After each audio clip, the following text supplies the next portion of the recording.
Alright, fellas. Let's get this shit started.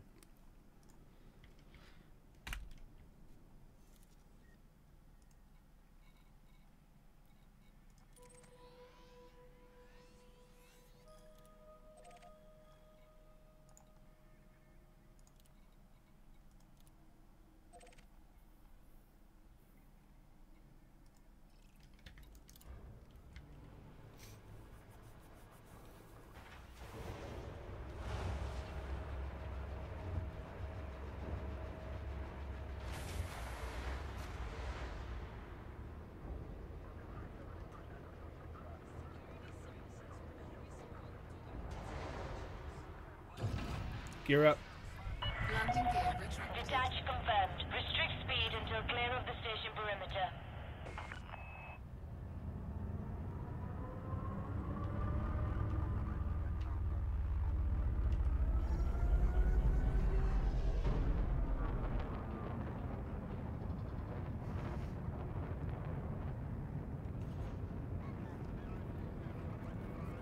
Full cruise. Scan detected.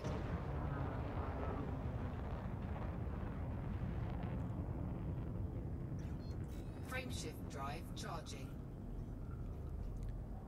Okay, so what we're doing today is I'm taking Manic's advice and I put all of the modules that I need to engineer on the FDL into the Anaconda instead. I'm going to go jump around and do that, and then we're going to come back, switch them all back into the FDL.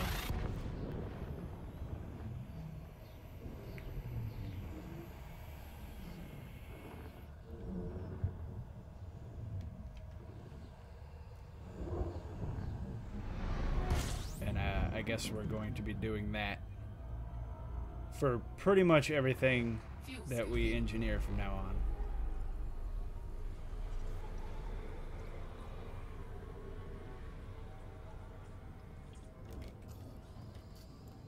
Fuel scoop disengaged. Frameshift drive charging. Also, I've decided instead of going with the grade 4 power plant for the FDL, I am going to go with the grade 5. So we're going to Haratani first, so that I can overcharge that, and we'll just make a circuit from there to all the places that we're going. Now, I can't engineer the railguns because I don't have the components for grade 5, so we're going to save those. But we are going to engineer the PA and all the shield boosters and all that stuff. Pretty much everything that we don't already have engineered on the FDL, such as the power distributor and things like that. Luckily, we've already got half the stuff done with the FDL, so this shouldn't take too long. And we're going to hopefully knock it out in a short stream tonight because it is already kind of late, but I figured I should do it anyway. Because why not? I mean, the only other thing that I've streamed today is Final Fantasy.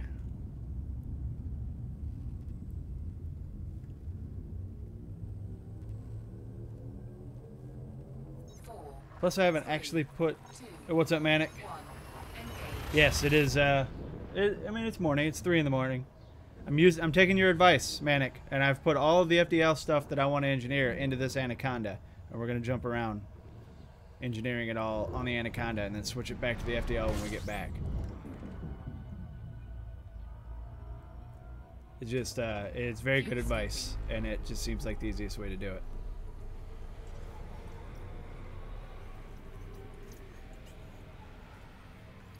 Fuel scooping complete. And since we're doing it this way, the first thing I'm going to do is engineer the power plant that we did grade 4 last night. We're doing a grade 5.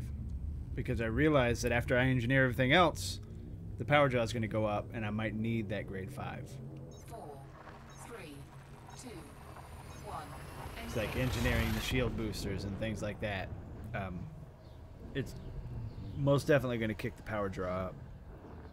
And we were going at like 90% with the grade 4. So it's kind of scary. And get that power draw down. Fuel scooping.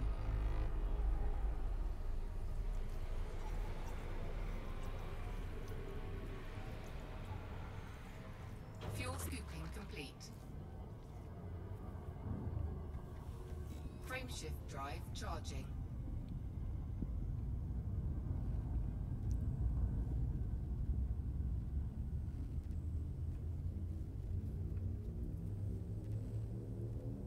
You need to keep me engaged though, bro, because it's already 3 a.m. 2, 1, engage. Almost 3:30 a.m.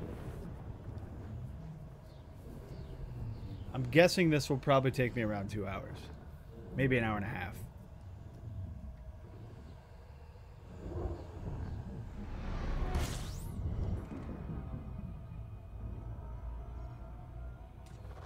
Fuel scooping.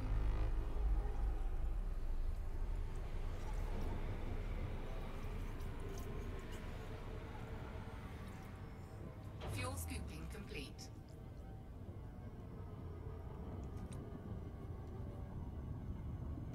Frameshift drive charging.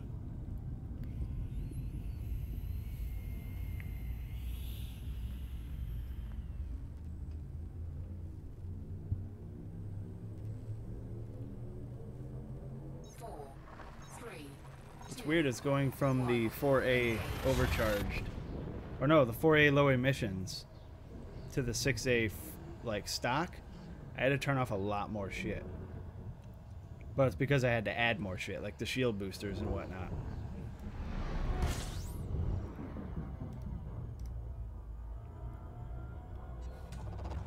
fuel scooping.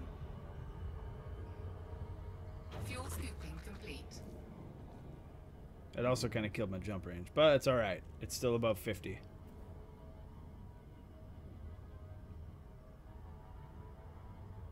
I'm going to need biotech converters or whatever, which I know I can get from Quince, and configurable components, which I believe I can just get from combat for the railguns, but we'll do that at another time.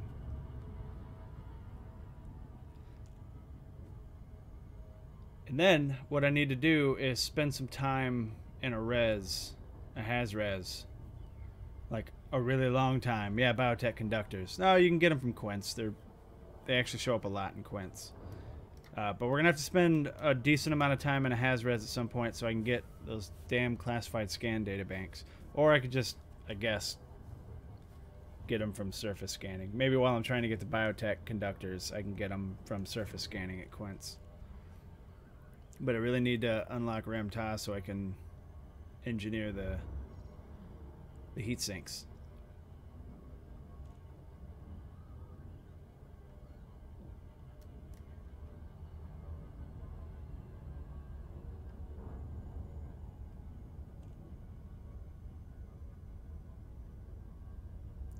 Also, yes, what's going on for fire? It's really late for me. I'm not like really tired, or at least I don't feel tired, but it sneaks up on you, you know?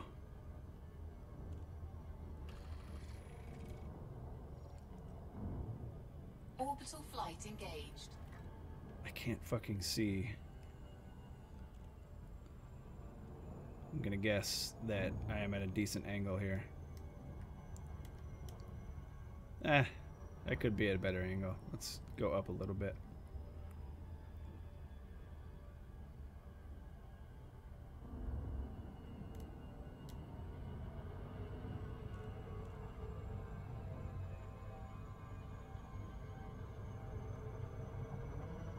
Yeah, it's kind of a bad angle. Well, it's gonna take a little longer to get there. Whatever, it's fine.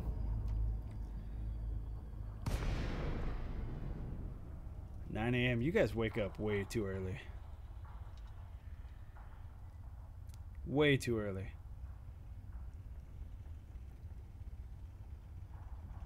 I guess that's what happens when you have real jobs, though.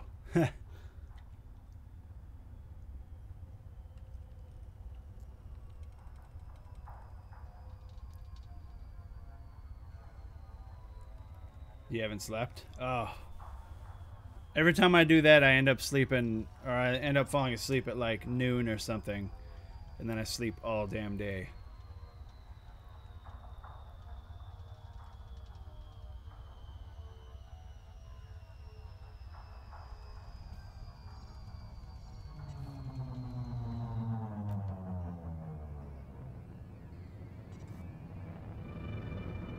Let's dock.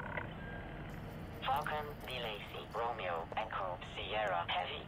Automated flight control protocol initiated. Please submit a request prior to landing. Gear down.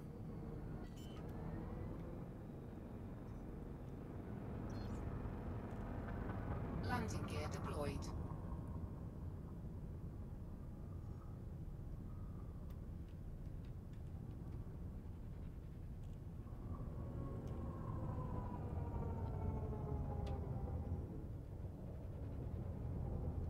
I don't know how close I am to this damn pad. Oh, not close enough. Up. Up. Don't you bump it.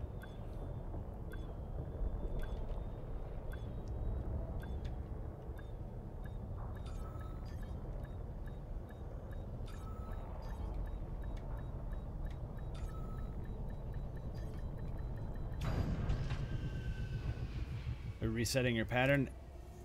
I've tried that. I used to be able to do that. I can't do that anymore. Procedure completed. Ship secured. Greetings, Commander. Alright, let's get in here.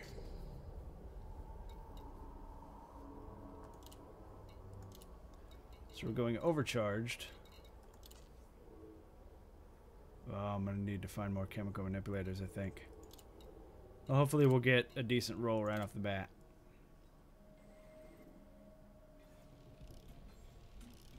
That's not a decent roll.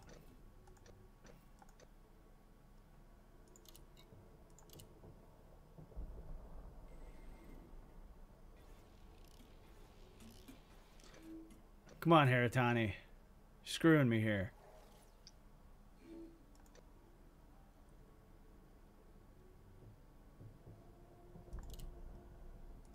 Don't take all my chemical manipulators. Don't do it. That's better. Give me that bonus.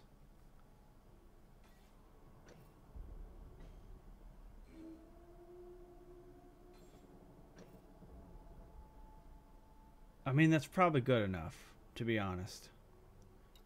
I'll apply it and we'll do one more. Power plant capacity exceeded. Shields offline. Shields online. We'll do one more. See if we can top that.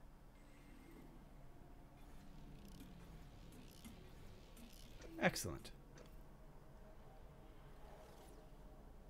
I mean, you kind of screwed me. I need that heat efficiency to be a little bit higher. There we go. Alright, we'll take this one. Power plant capacity exceeded. Alright. Next on the list Shields online. is going to be...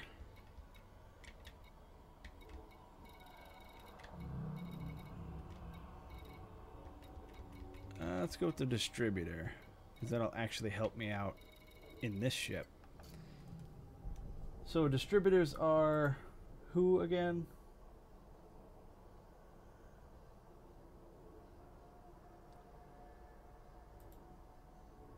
Is that the Dweller? Up in Word, I believe.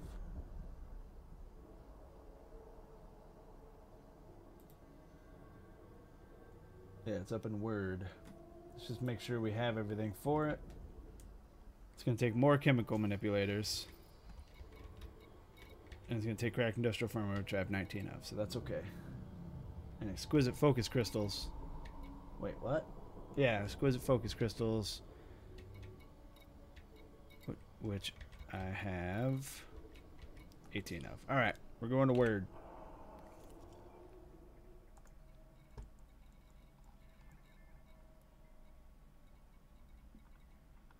Don't I have...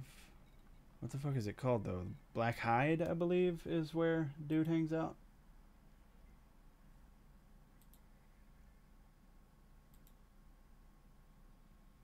Yeah, Black Hide.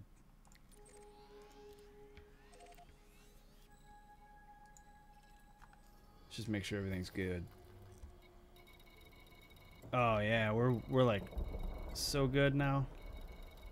It's gonna be good power. All right.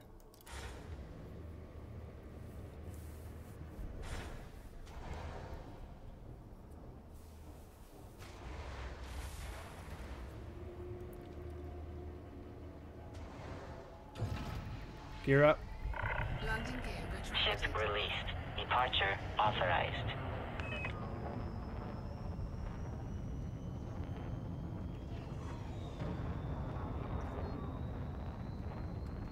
Frameshift drive charging. Oh, we're looking at 7 jumps. 4, Decent. 3, 2, 1. Engage.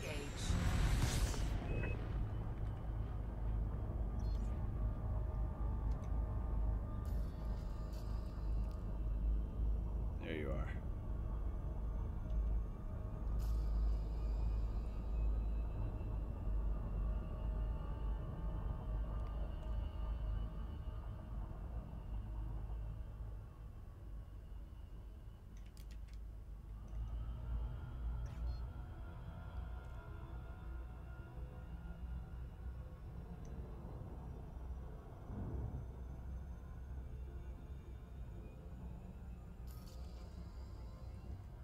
Frameshift drive charging.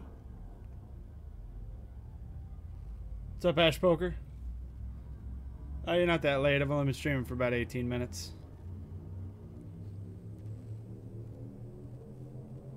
Ready to engage. 4, 3, 2, 1. Engage.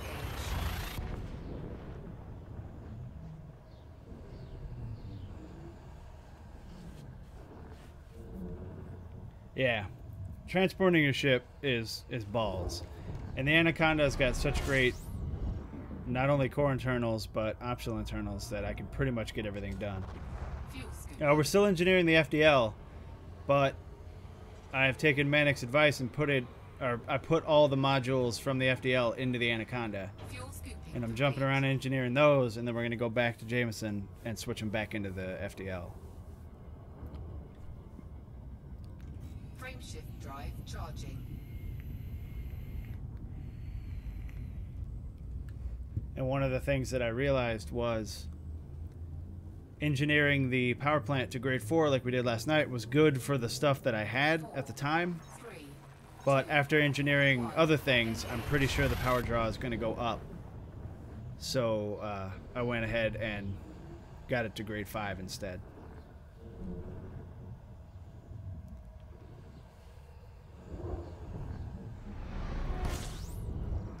And we got a bonus on the heat efficiency, so I think it's okay. Fuel scooping. I'm okay with transferring not being instant. I just wish the times weren't so goddamn long. Fuel scooping complete.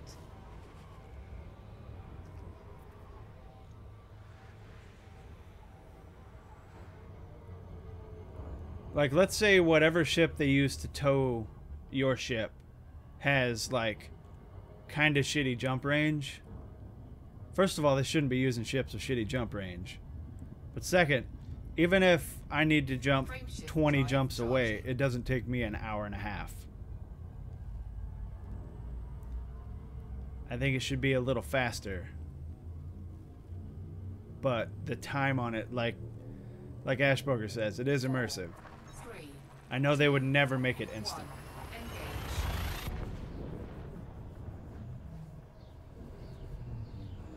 Waiting isn't a good mechanic, though, so you're right about that. It's kind of a fine line.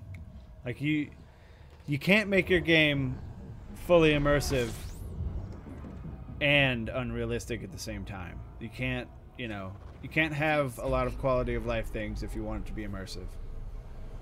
It's why when I see people bitch about how long it takes to go places in the game, Fuel scooping complete. it's like, well, that's kind of the thing. Like, it's going for relative realism. You know what I mean? That's why there's no fast travel in the game, because it's not realistic. And it's a space simulator. It's not a space game. It's a space simulator. Frameshift drive charging. See, that's different though, Fire. Being able to send ships would be great, because I could send all the ships where I want them to go and then go out and do things 4. regardless of 2. how long it's going to take. Like, Engage. having to go out to the station and then order it transferred there and then go back somewhere is a pain in the ass. But if I could say I want this ship sent there because I've got to go do stuff, and when I'm done doing that stuff I want my ship to be there, that would be perfect. Fuel scooping.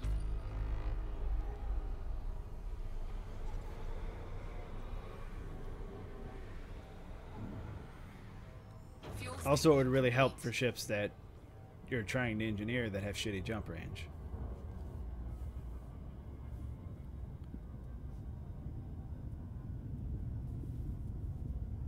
They've got to finish their breakfast or lunch first. Yeah, that's true. Frameshift drive charging.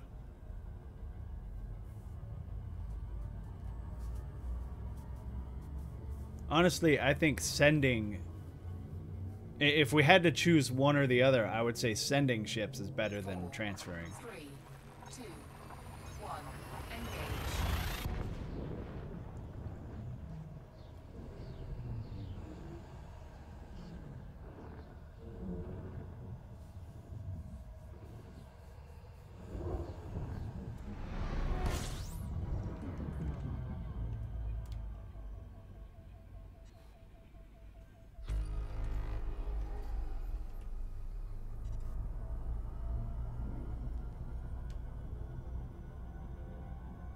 Don't bug me.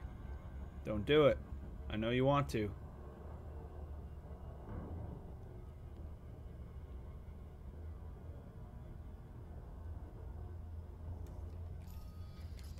Frameshift drive charging. No one wants to be made wait to do the stuff they want to do. That is true.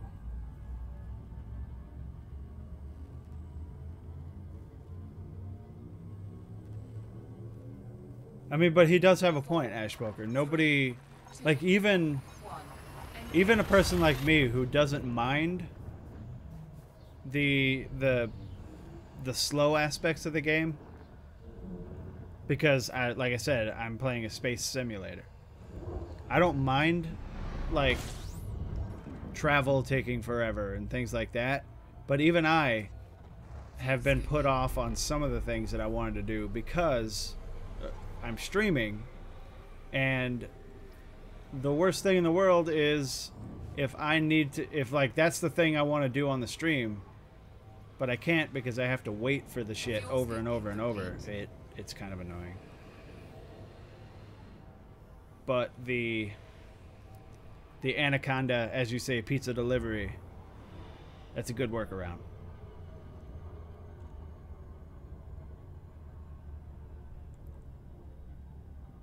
Frameshift drive charging.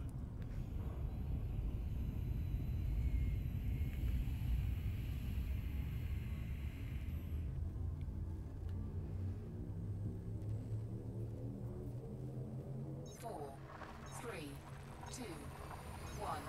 Well, how would jump clones change the problem though? You would still need ships in various places. Like the issue here is having your ship there, not you. So like let's say I had a clone at Jameson and a clone at Black Hide here. It would be great being able to switch between the two, but I would need my ship. So it really wouldn't make a whole lot of a difference.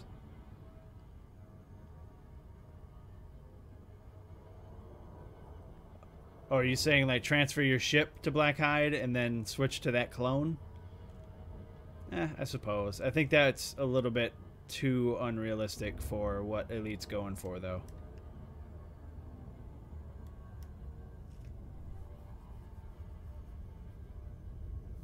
Yes, the ability to send the ship in advance would completely alleviate the problems. And they would still have their time sink. Because, like, if I'm sending my ship somewhere, I don't care how long it takes. But if I'm there and waiting on my ship, that's when I run into the problems.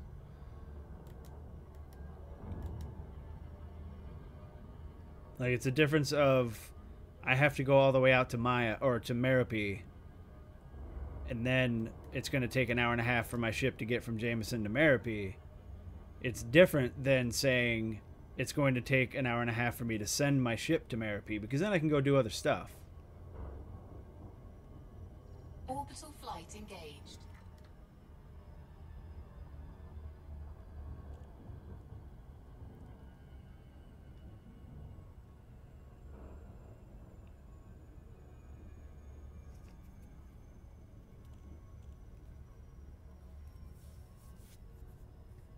Well, maybe the telepresence isn't perfect, and like, who knows how we actually fly the ships? You don't know if you have to actually be hooked up, if it's a neural net thing. I mean, I doubt it is because it has actual controls, but you might actually have to like be hooked up to your ship in some way, and telepresence wouldn't work for that, but it would work for menial tasks like gunning. You know what I mean?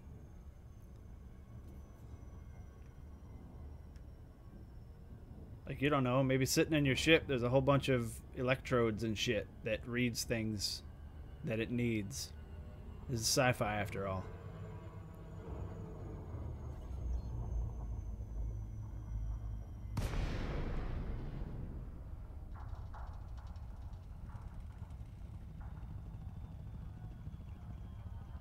It wouldn't work with a direct neural interface because you still see your character controlling the controls of the ship. And with a DNI, that wouldn't work. That wouldn't be a thing. You wouldn't need to do that.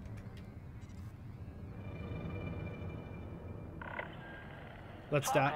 Lacey, Romeo, Echo, Sierra, Heavy. Automated flight control protocol initiated. Please submit a request prior to landing.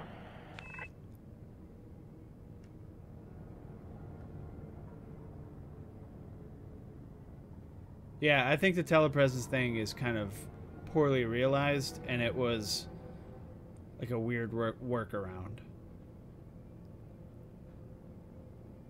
But realistically, how else would they explain people just appearing on your ship when you're out in a res? Like, I get why they did it. I just think it's a poor workaround. Up, you son of a bitch. Up, what are you doing?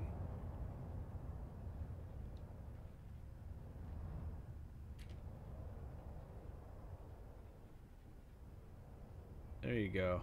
Holy fuck. Gravity's not that bad. It's only 0.61.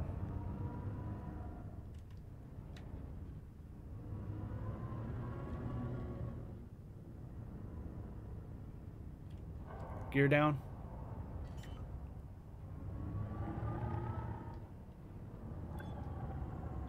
Landing gear deployed. Like, I kind of hope that when they add space legs, hopefully they add a way to walk around stations as well. And they'll do away with the telepresence thing, and, you know, you'll actually be able to go onto people's ships.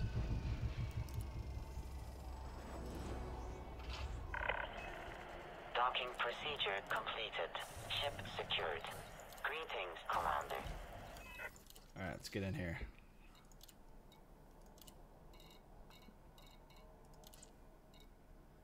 Okay, I don't have very many shots at this because I'm pretty sure I need chemical manipulators for other shit too, so be nice to me, Mr. Dweller. Mr. the Dweller.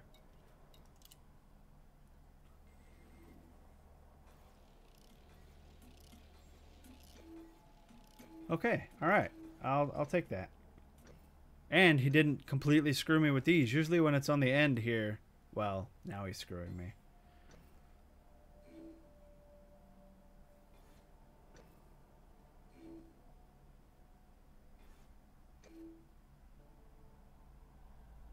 Yeah, I'll take that and we'll move on. If it was manual like that, no one would use it even if the roads were actually good. I don't know if I agree with that. I mean, most like groups of people that play together hang out in the same area. Like, I don't know. I mean, you do have kind of a point. Full crews. But I think it's not as bad as we might be making it out to be. Okay, so we've got the thrusters, we've got frameshift drive, shield generator. Wait, no, this is... No. I mean, we do have the shield generator on the FDL done, but this is a different shield generator. Power distributor. I think the only thing left to do is the weapons. Oh, and the shield boosters. Who were the shield boosters?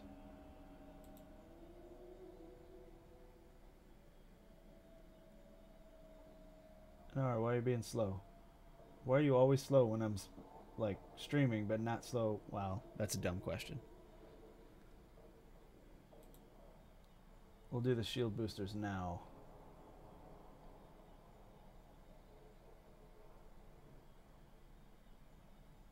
And that is Lei Chung or DD Vitamin, one of the two.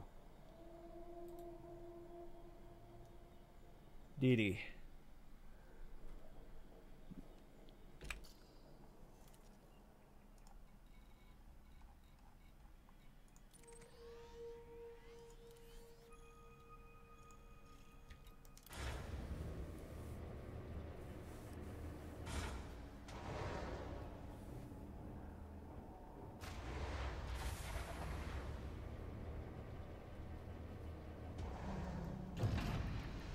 Gear up. Landing Ship gear released. Departure authorized.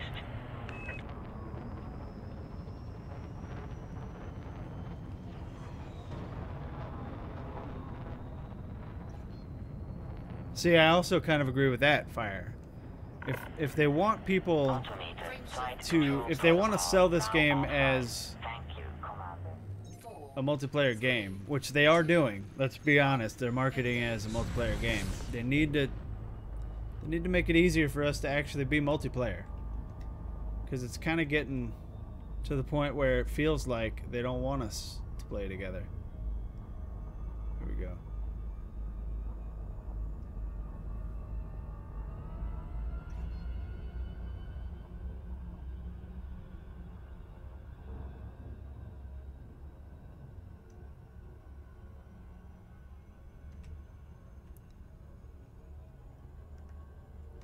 Frameshift drive charging.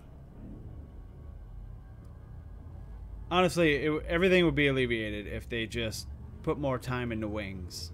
Let's be realistic. Let's be honest here. If they made wings more 3, attractive for people to do, 1. gave us things to do in wings, lots of people would be happy.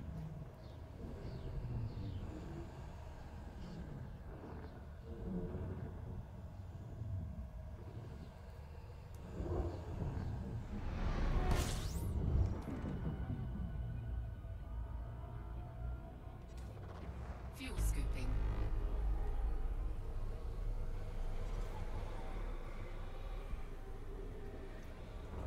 Well, look at it this way, though, Ash Poker. What if you will, like, and this is obviously not going to apply to you or to me because we both would like to be out at Beagle Point at some point. What if a player never, ever, ever has any plans Frameshift drive charging. because maybe they don't like exploring to ever go out to Beagle Point, but they still want to see it? I'm okay with that. I'm okay with multi-crewing with someone who's there so they can see it and experience something in the game that they're playing, but don't have time to go out and do. 1. Engage. Because it's not really an exploit. The multi-crew person doesn't gain anything other than the experience of being there.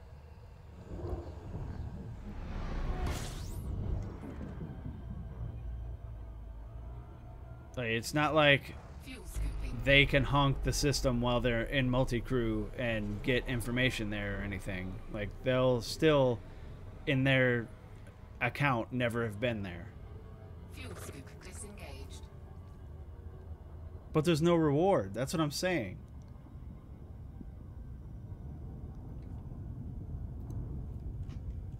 There's absolutely zero reward for exploration Frameshift multi-crew. drive charging.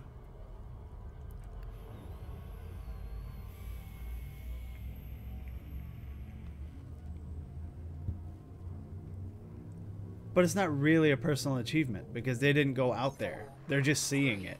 But they can't ever tell anyone, yes, I've gone out there. I don't know. We might have to agree to disagree on that one. I mean, I wouldn't do it because I would rather go there. But if it makes people enjoy the game, then I'm all for it. Fuel scooping.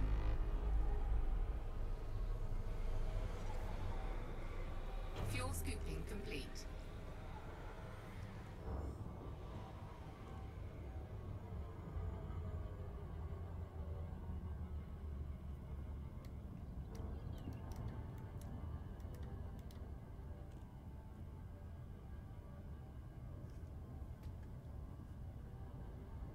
I mean, you guys have probably noticed a trend in my space ramblings here, where I just want people to enjoy the fucking game because I want more people to play it. And if that means, you know, inflating my elitist ego now and then, my I had it hard back in the day ego every once in a while to let a new player at least do something, I'm all for it. I'll never be one of the types who will say your achievement needs an asterisk next to it because you didn't actually do it. I'll just say I actually did it.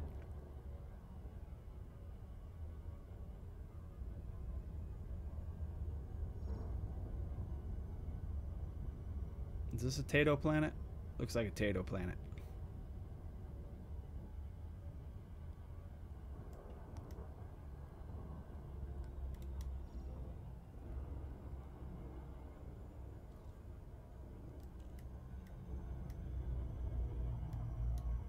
Orbital flight engaged.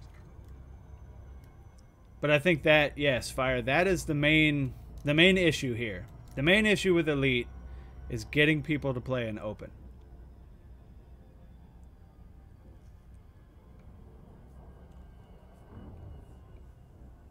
Like, I think that after I'm done doing a lot of the stuff that I'm doing on stream, I am going to start streaming exclusively in open as well, unless I'm playing with you guys. Because, like, when I have ships that are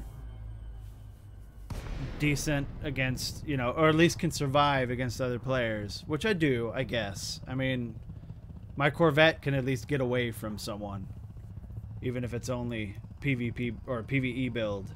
I doubt... I mean, I'm sure that my PvE Corvette can take out some PvPers, but nobody that's dedicated to it is going to lose to my PvE Corvette. But, that being said, it's still beefy enough that I can get away. So at some point, I will start streaming in open. But for now, there's a lot of things that I want to do, and I want to do that unmolested, so...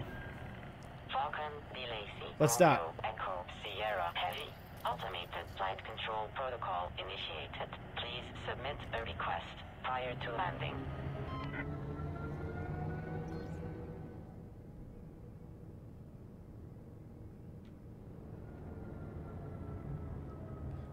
But that's what I'm saying. It's not... There's no in-game reward other than the experience. Which, honestly, you could just look at a YouTube video as well. So you might as well let them do it in-game to keep them in-game. Gear down.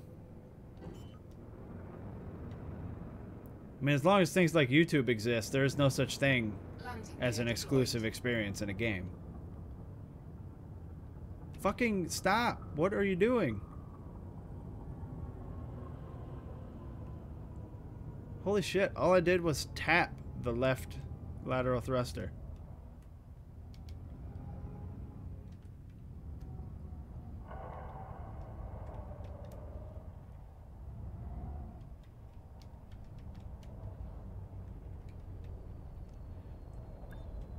Like, look at it this way, Fire. Have you ever been to Sagittarius A? I'm just curious. I don't think you have, if I remember correctly.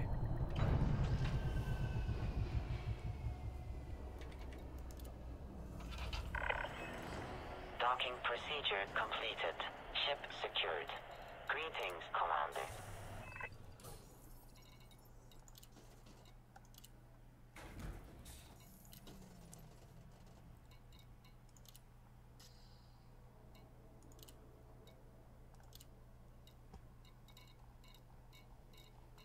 All right. What were we thinking for these? 2 thermals, 2 resistance augmented. I know we're going with 1 thermal. Right. Okay. So you've never been to Sagittarius A. Do you think that someday, if you decided to go, your experience would be cheapened because you've seen me get there?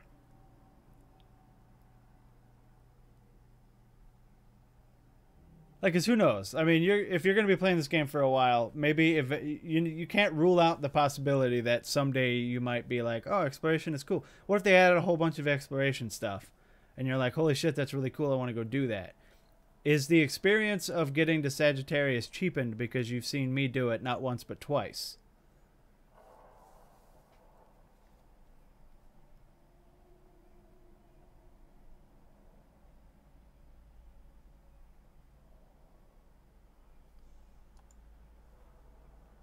Let's see. Do we have a lot of stuff for this? Yes, we do.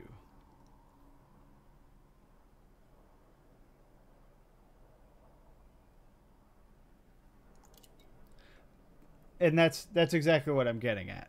People like you who maybe don't like exploration, like the act of actually doing it. Maybe it's just not something they don't have time for, or, you know, it's dead boring for them. They like doing other stuff. They like spending their time doing other stuff. But Sagittarius A is a really cool thing to experience. Can you really fault someone who hates exploration but likes space to jump in an exploration multi-crew just to see it? In my opinion, you can't fault that person. It's great to say, you know, you have to earn that achievement and whatever. I get that. But this is someone who's never going to do it. Just because, for, you know, whatever reason, for various reasons. I think that if they want to do it, they can do it. I don't like that mass. But it's not that much of a difference. And that's decent. I'm going to apply this one, but I'm going to try one more time. Or a couple more times at least. It's the same thing as Beagle Point. And that's what we were just talking about.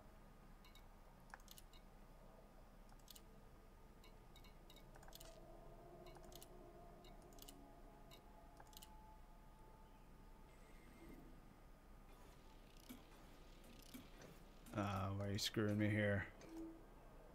The power jaw is good, but that's even shittier mass.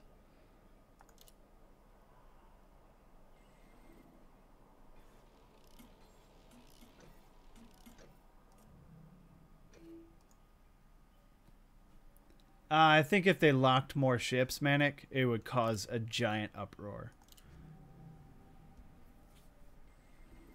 I think that the ships could use a little bit more specialization. Maybe. Oh, look at that shield boost. I'm going to take this one. Even though it's a little bit... Oh, maybe not. Actually, with that shield boost... It's not very much, though. And it drops my thermal resistance a bit. What do you guys think with this one?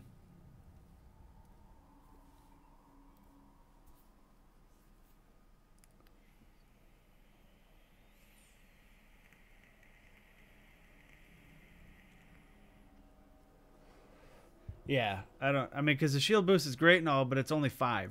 It's only 5 megajoules.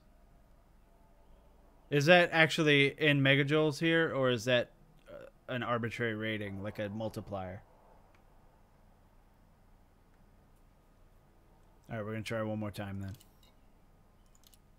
So I have a feeling a shield booster doesn't only boost your shields by 20.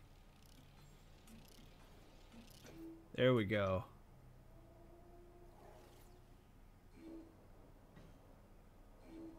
There we go. That's a good one. All right, moving on.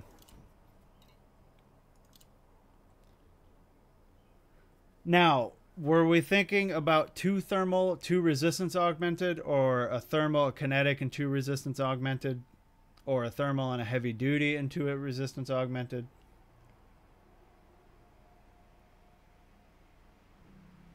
Because remember, the shields themselves are already thermal.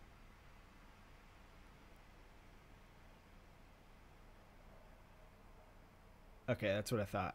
Yeah, we'll do that. Do I have stuff for kinetic, though? Yes, I do.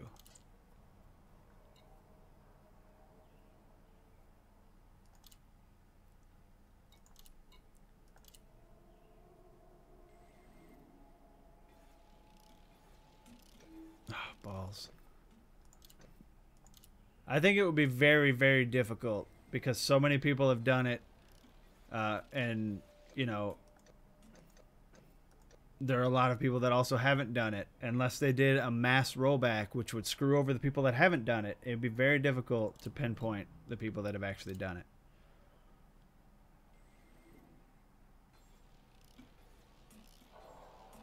There we go. We'll take this one unless she screws me. I like that power draw. Don't really care about the mass, so we'll take this one.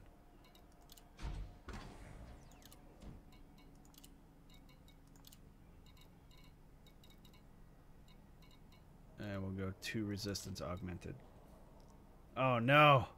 Oh no, I better get good fucking rolls because I've only got 2 Imperial shielding, or 3 Imperial shielding.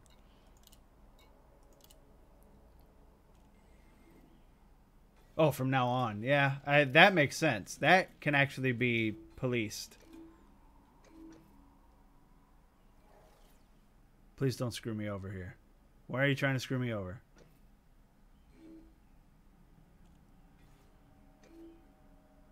Okay, I'll take that. I'll take that. That's good. The power draw sucks, but that's why we went with a grade 5 instead of a grade 4 on the power plant.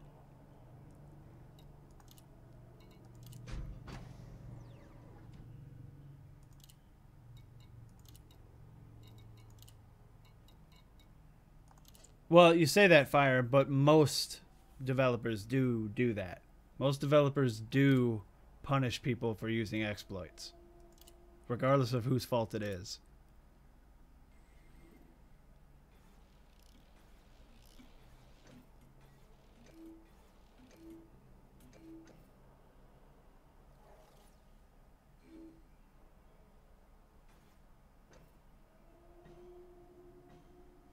Oh, why are you screwing me?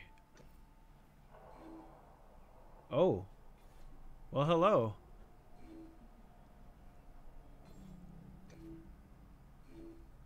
Alright, cool. Got it in 2 rolls. This sucks because heat generation, but this is good. Okay, so we're done with that. The last thing to do, the very last thing that we have to do here is the PA. I can't do the railguns because I don't have the stuff, but we will get that stuff eventually. So the plasma accelerator is the last thing, and that is Bill Turner. Where the fuck was Bill Turner? Alioth, I think. Yeah, Alioth.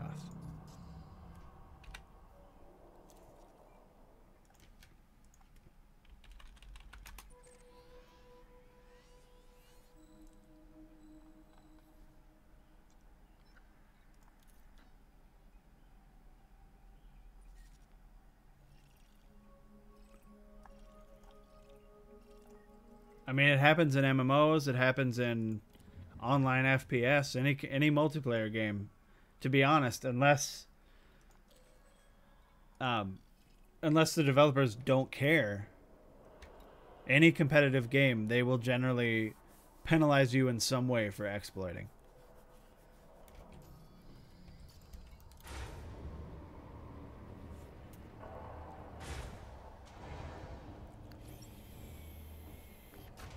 Now the Quint stuff is, like you said, a gray area though, because there's no way to do it correctly. Gear up. Departure authorized. There is no way to actually do the Quint's missions, surface scans, or the passenger missions before they were removed. There was no way to do it correctly. Once you scanned one beacon, it finished everything, and nobody is going to then go to the second beacon because all of the missions are done. It's not like we weren't technically using the exploit. We were trying to do it, and it was exploiting it for us. Frameshift drive charging. Like, if I had missions to Galen's Ascension and the Quint's Visitor Beacon, and I went to one of the two, and it finished all the missions for me, what else am I supposed to do? If I went to Galen's Ascension first, and it finished all 10 of my missions, do you then want me to go all the way to the Quint's Visitor Beacon and scan that for no reason? You know? So it's a fine line there. It really is. And with the surface scanning missions, when you go down there and you scan one of them, it finishes all of the missions for you. Then what are you supposed to do? Because then your quest area or mission area is gone. You literally can't target the next one to go do it if you were trying to do it all on the up and up. It disappears. It's gone. So the only option is to not do those missions, and that's stupid. So I don't think that they will punish people for that. I really don't.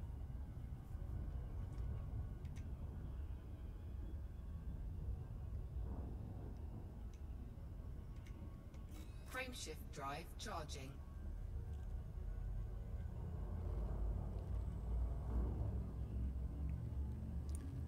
Now, if the exploit was if the exploit was something more elaborate, like you had to take all these missions and then go to the wrong place, such as, like, let's take the surface scanning missions, for example. If the exploit was you had to go to a completely different planet and scan a ship that was flying around and it would fix it for you, or it would finish them for you, then yes. That is consciously doing it incorrectly because you know that it'll work. Fuel scooping. And that, I believe, would be punishable. But in the instance where there's two different places to scan, but each of them finishes them all, you're still doing the mission. You're still doing exactly what you're supposed to do in the mission. So yes, is it exploity? Is it kind of scummy to do? Yes. But is it against any kind of TOS? No, it's not.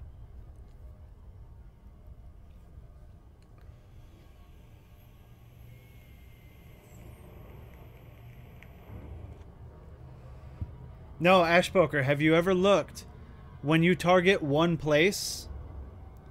Like, let's say you have 3 of the surface scan missions. 1 is for the outpost and 2 are for the building. You know, it's like search area outpost and search area building.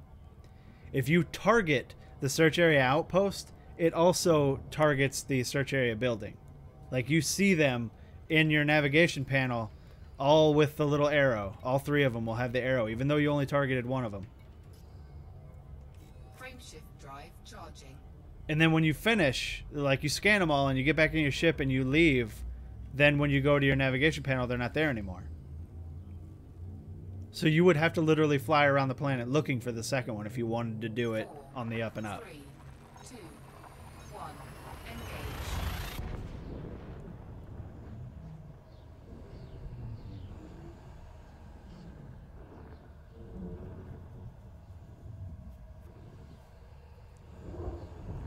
I don't even know what the 17 Draconis exploit was. I was out exploring when that was a thing. Fuel scooping.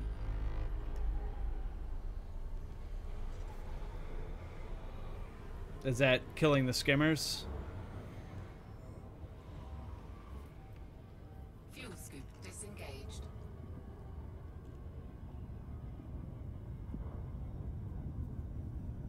Yeah, I never got to take advantage of the skimmer thing because I was out exploring when that was found.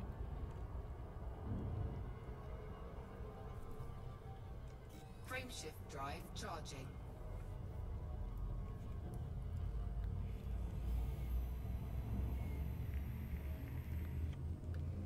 Oh, that's just like the crash ship thing with the cargo racks. 4, 3, That, 2, 1. you know, that is also scummy and kind of exploited, but I struggle to find a justification for punishing people for that too, because that's just how the game works. What's up, Happy Sack?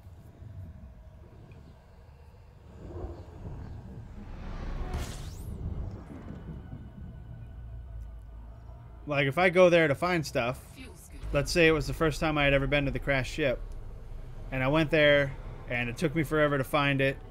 So I get down there and I blow up all 3 of the cargo racks, and then I've got to go, so I log out. Disengaged. When I log back in, if they're there again, what do you want me to do? Not shoot them?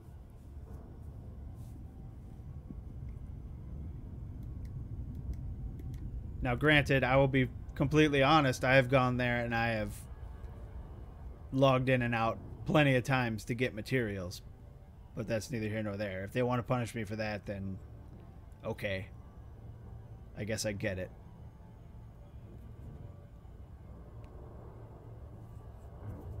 And that's the only time I've ever done anything in the game where I actually felt like I was exploiting the game.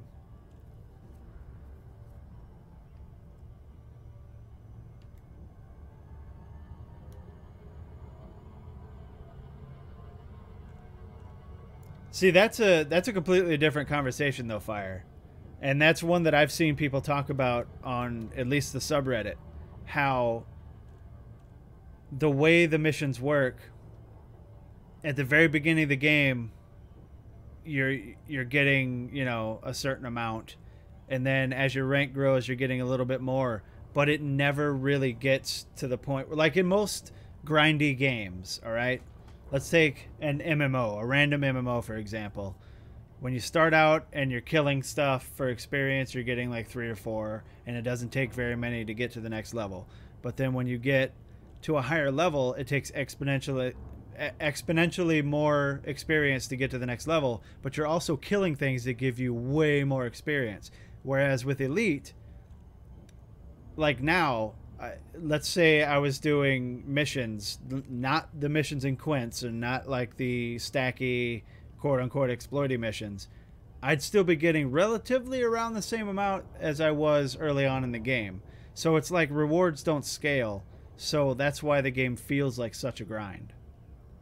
If I spent all this time, and I did, because I spent all this time to get into a very, like a great ship like the Corvette, I would expect myself to be able to do things now to make even more money, whereas that's not the case. I can get the same amount of money I get in a Hazres with the Corvette as I was with the FAS. Only now my upkeep costs have gone way up. So it's like now I'm shooting myself in the foot not doing Quints. They need to scale the rewards up.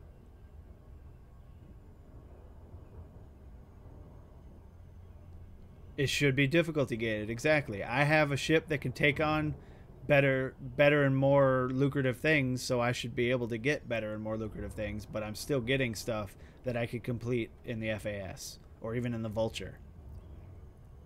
In the case of a Hazres, even in a fucking Sidewinder, because all you have to do is wait for someone else to start shooting something, and then you shoot it once or twice and you get paid. Like, the ship that you're in when it comes to bounty hunting almost doesn't matter. It just depends on how fast you want to do it.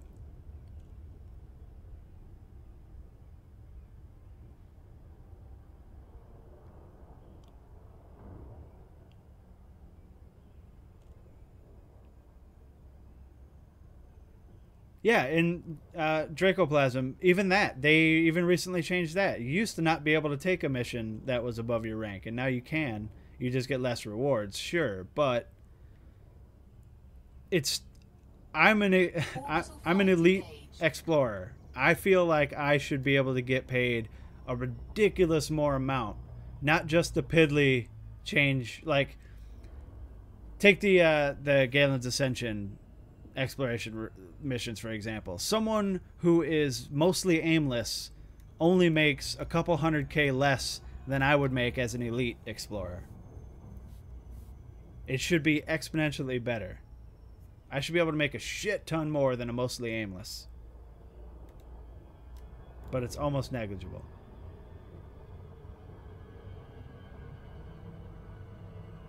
Deliver 24T for 2 mil, which is nice. Yeah, that's true, but I mean, I can't really identify with you on that one because I don't like those types of missions. But I get what you're saying.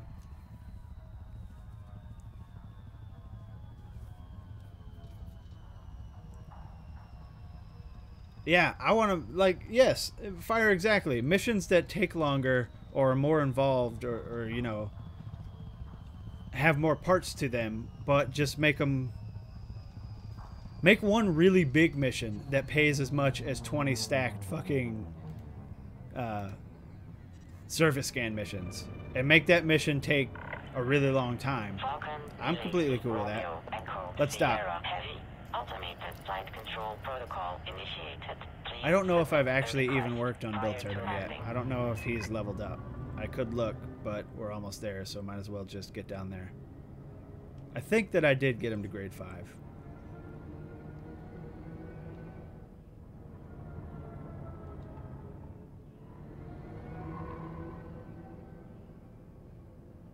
Gear down.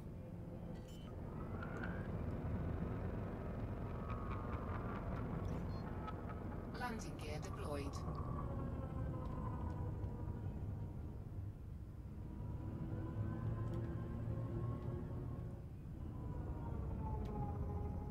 I mean, there's always going to be people bitching about... Yeah, like, even if they had, like, a 40 mil... a mission for 40 mil to go scan a whole bunch of things and kill a few people and whatever. Like, if it was a long, involved, like, quest chain, people would still bitch, to be honest, because they can do 20 scan missions in a minute and a half, or, like, 5 minutes or whatever. So, you're never going to please everybody. But I think that they would please the majority of the people if they just gave us better missions. Better paying missions that had substance to them.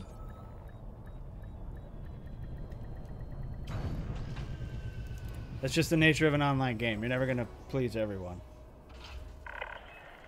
Docking procedure completed. Ship secured. Greetings, Commander.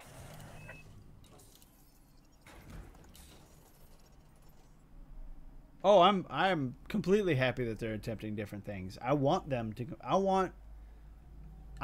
to try out all the crazy shit that's floating around their heads. That's what I want. And then let us say, yes, that works, or no, that doesn't work, and change it accordingly. All right, guys. We're going overcharged on this bad boy, aren't we? Overcharged.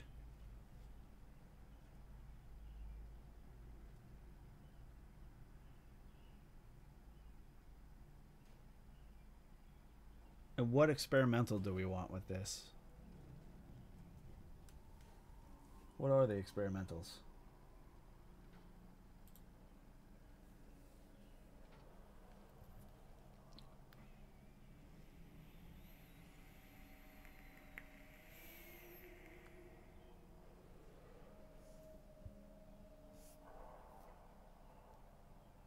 Honestly, I think that they should leave Quince alone and move everything else up to Quince's level. But that's just from somebody who's been playing a year and a half and would rather money be more easily come by.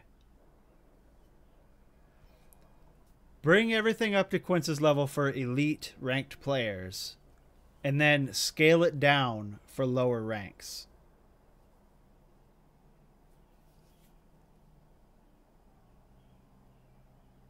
You see what I'm saying? Have like a mostly aimless or a mostly harmless person only make like a 10th of what an elite player could make.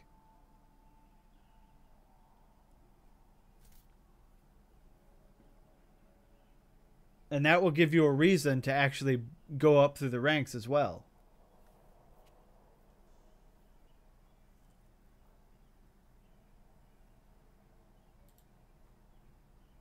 And give me a second. I'm looking on Inara for the experimental effects.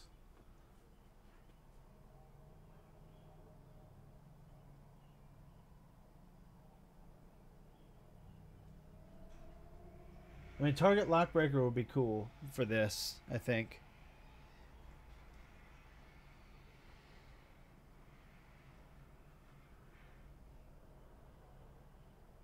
I don't want to go with Plasma Slug because the FDL has shit for fuel tank to begin with. Thermal Conduit, I mean, that might work for the FDL because the FDL is always going to be running hot, firing them. But, like, phasing sequence, dispersal field, those lower the DPS, which is bad.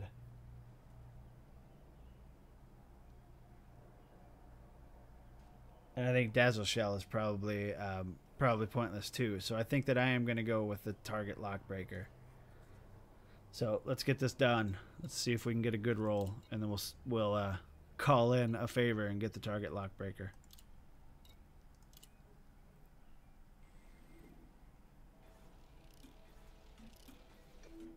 My plan for the Vulture is to have 2 PAs, both with target lock breaker.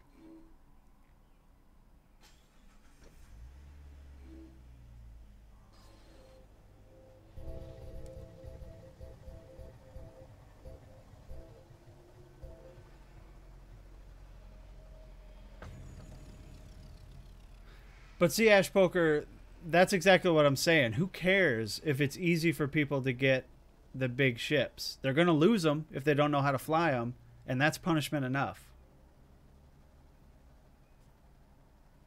Especially if all you do is PvE, what do you care if other people have the good ships? It comes down to you just being salty that you had to work for them and they don't. And I get that, but in the grand scheme of things, it doesn't matter.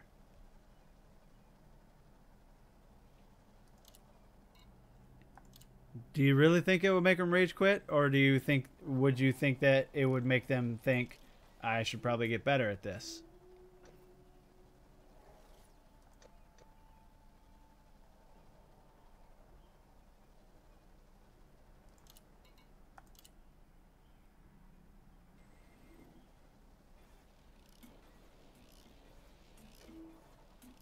It does. It really does depend on the player type. I completely agree.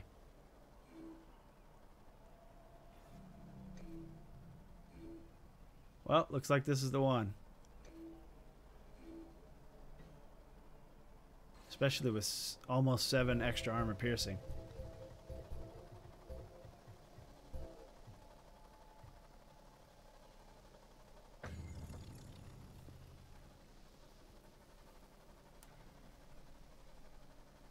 Like, if you see a mostly harmless person flying a combat Anaconda...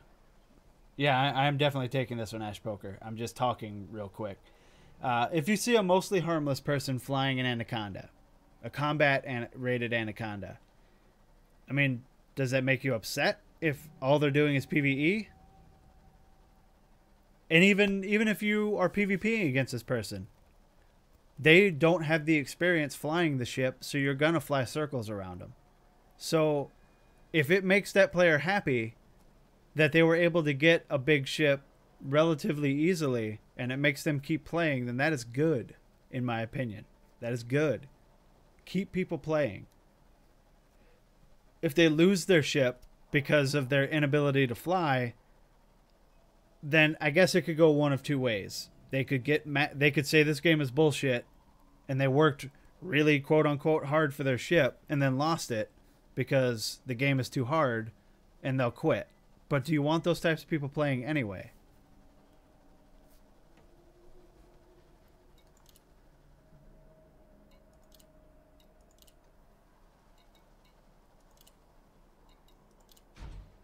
Because those types of people are also going to be the types of people that bitch about everything.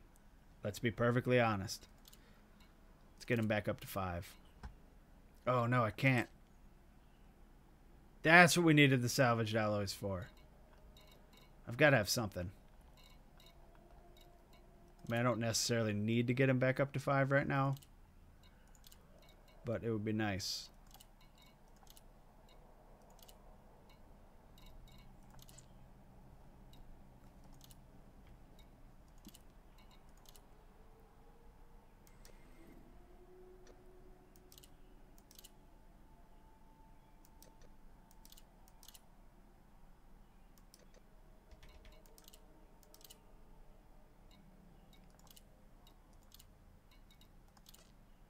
Yeah, alright, cool. Get him back up to 5 super easy here.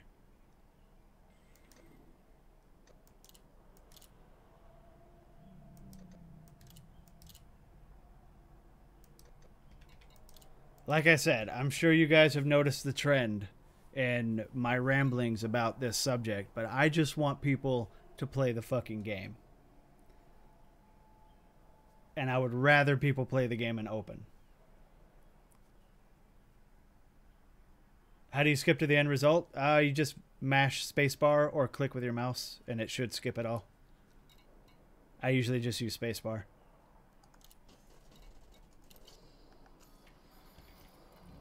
Okay, so now everything that could be engineered on the FDL, except for the heat sinks, are engineered. So now we're going to go back to Jameson and plug it all back in.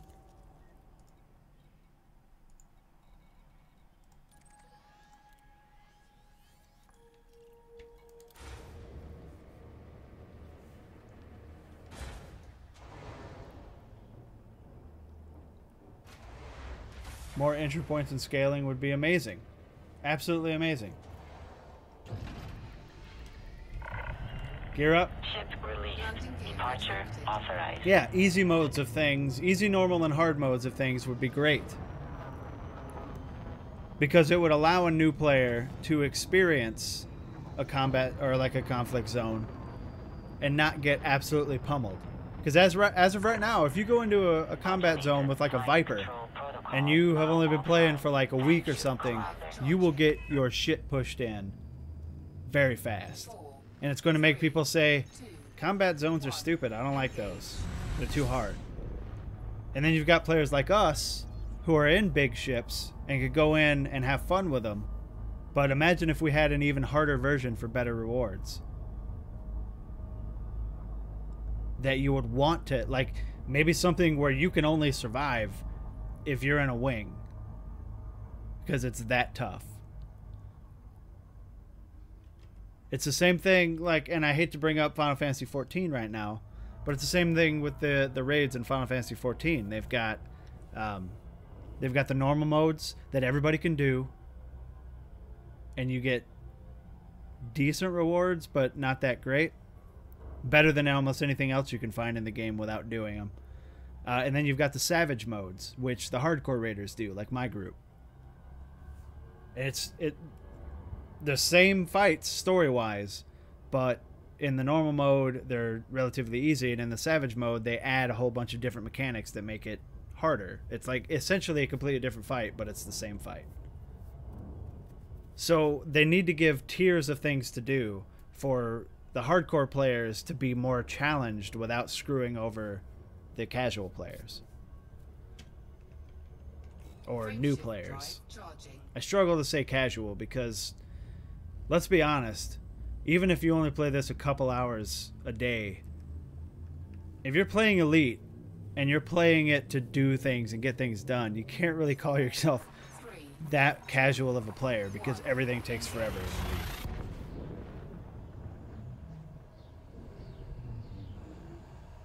Yeah, that's actually a perfect way to look at it, Ashpoker.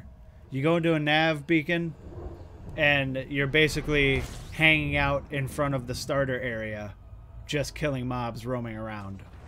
Fuel scooping. And then you go into a res, and you have to be a little bit more careful. It's more like a dungeon. And then the CZs are like the actual raids. That is an absolutely perfect comparison. But Fuel scoop disengaged. to take it even further, what if there was a heroic mode to the CZs as well, though? Where you couldn't just go in by yourself and do it. Frameshift drive charging. Yeah, I would totally do it. If there was a harder version of a combat or a conflict zone and I had to wing up with 3 of you guys to go do it to even have a chance, I would fucking love that. 4, 3, 2, 1. Engage.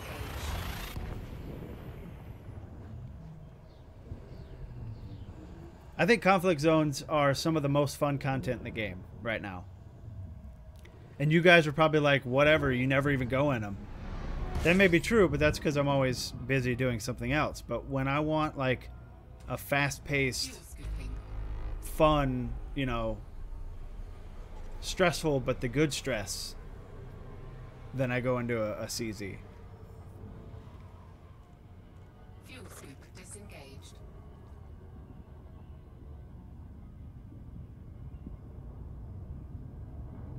Frameshift drive charging.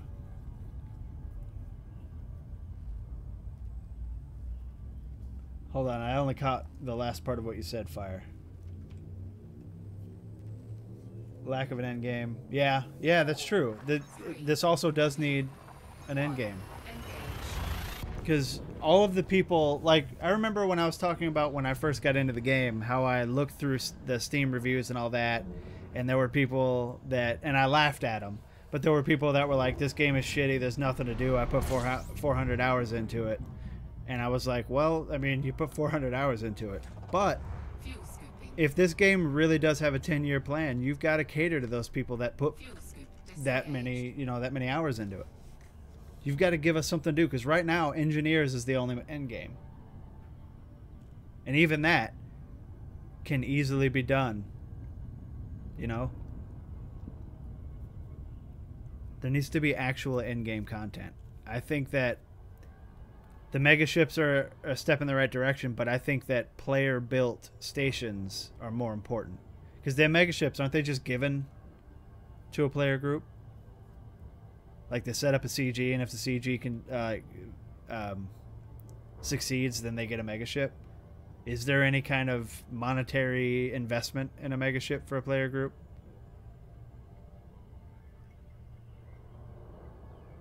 Oh, player factions definitely need an overhaul. That's kind of what I'm talking about, though.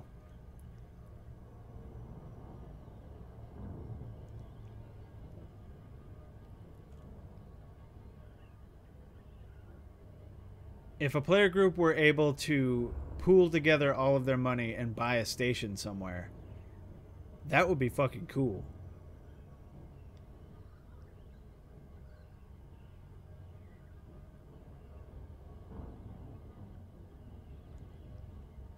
Well, that's not exactly true, Fire, because you don't have to engineer things. You don't have to engineer everything. Maybe you only want to engineer the weapons. I mean, then just do that. Yeah, if you want to unlock all the engineers, then yes, you have to be well-versed in every aspect of the game. But you don't have to get every engineer unlocked.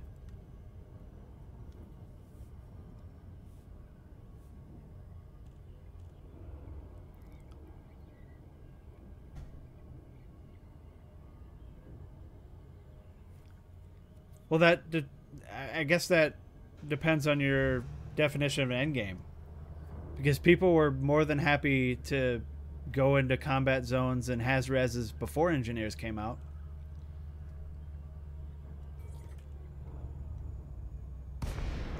But now that engineers are out, that content is easy now. We need something harder.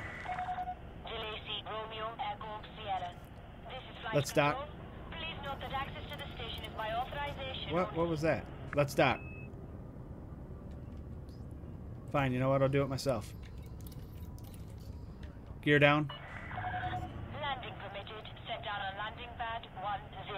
See, I'm the same way, Draco. I like doing everything in the game. And I have done everything. At least to an extent. I have at least tried out everything there is to try in the game.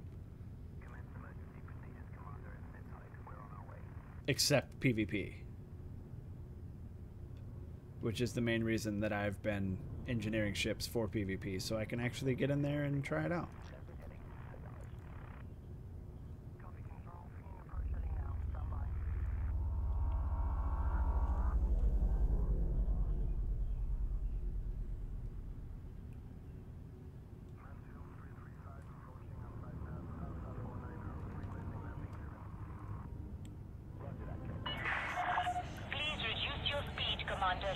I'm trying, lady.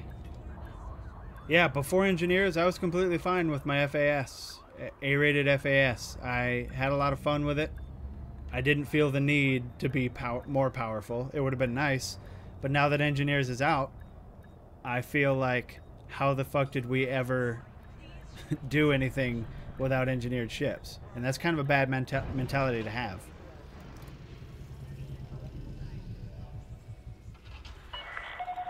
Landing complete. Clear to disembark. Welcome to our starport, Commander. Alright. Let's put all this shit in storage.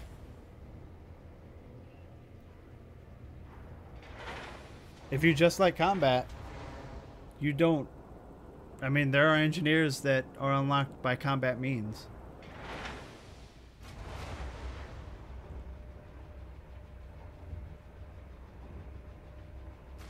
Not many, but there are.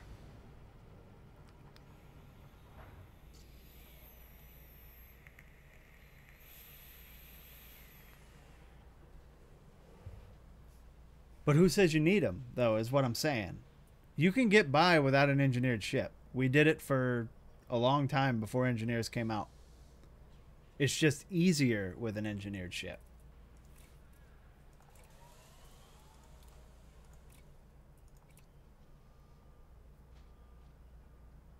I'm going to leave these on it so that I can go get those done later.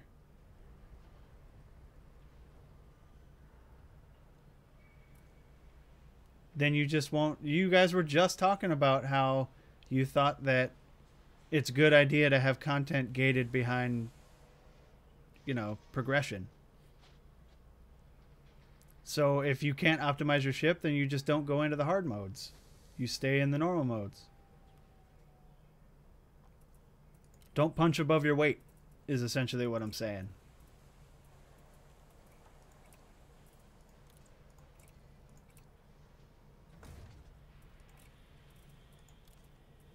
I mean, that's kind of the whole point for the different mode, or the different difficulties. Oh, fuck.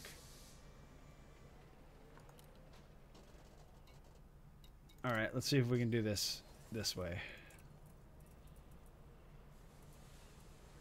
So we need to take this 6D and put it there. Is it going to store this module? This other module? I don't like that. I'm afraid.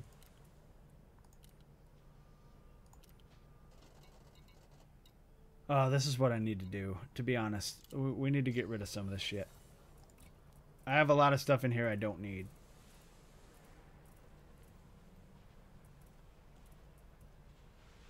Like this guy. Why is this guy in here? It's not even engineered or anything.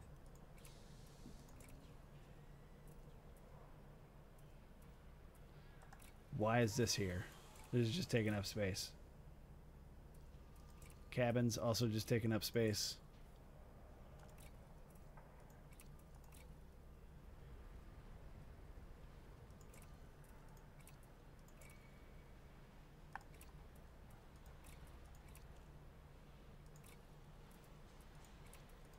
I don't know why I have these. Why do I have these? And where else could I put them? I could put them on the FAS probably. So we'll keep those.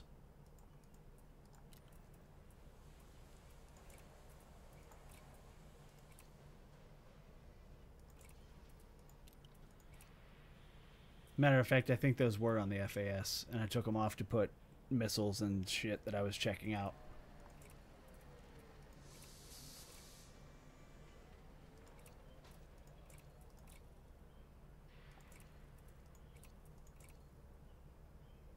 Like this. What the fuck is this even? These, they're... Whatever. I probably had a good reason for storing those a while back.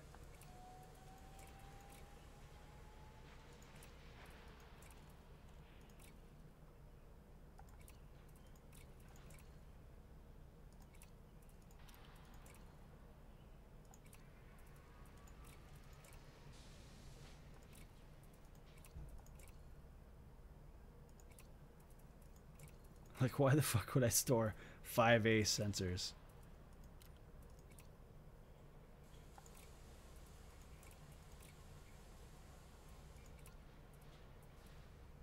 Whoa, whoa, whoa. Calm down. Not that one. This one.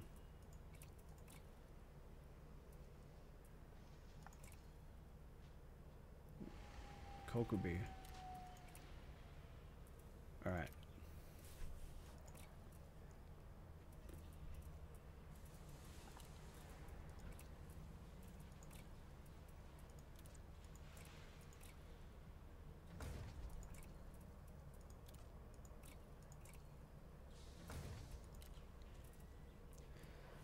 And then optional internal, was there anything?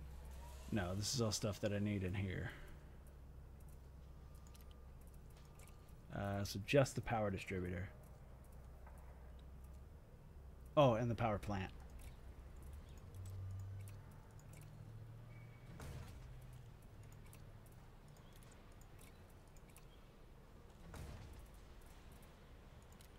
And then got this guy, which is supposed to go in this ship.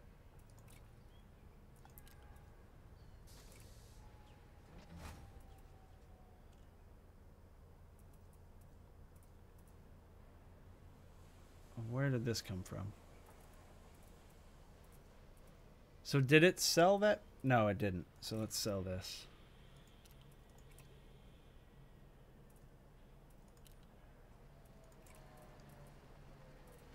And then we need to...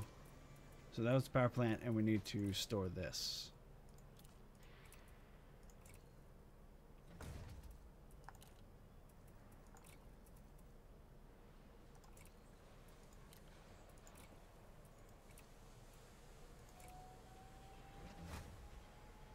Okay, so why is my jump range so crap now?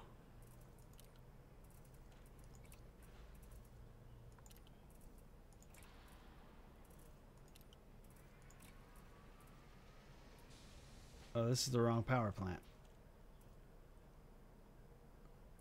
That is the wrong power plant. Oh shit. Did I sell my power plant? No, there it is.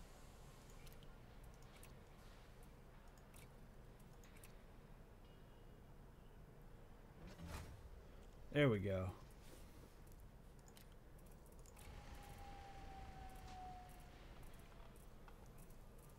So I should have a 6A power plant. There it is. And then I should have the 8E. We'll sell that. Alright, now let's switch to the FDL.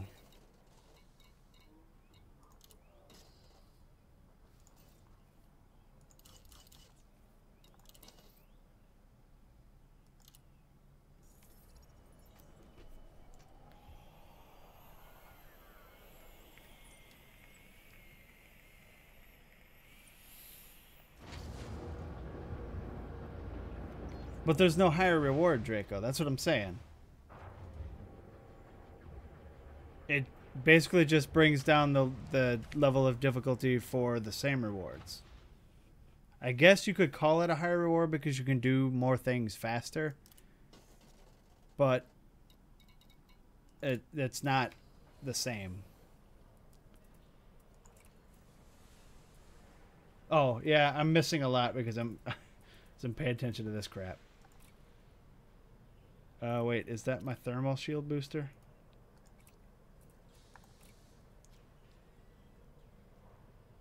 Oh no, I don't know which ones are which. Which one was the good one?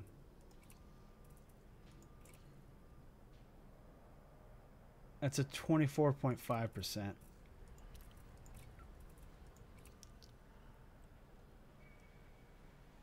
Okay, well, these thermals are the only ones that I actually have, so...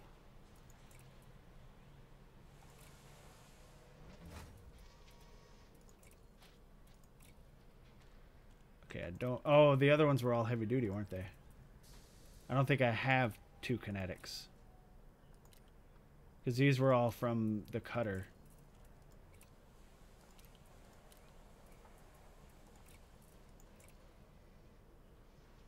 Plus 12%. I want to put the best ones in here.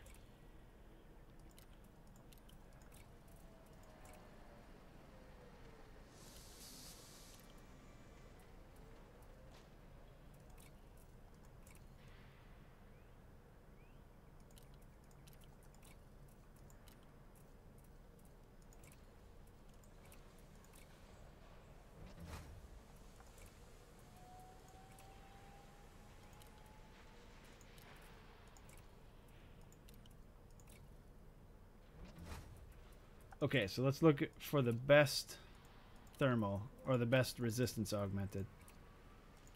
I think I might have actually gone all heavy duty on the cutter.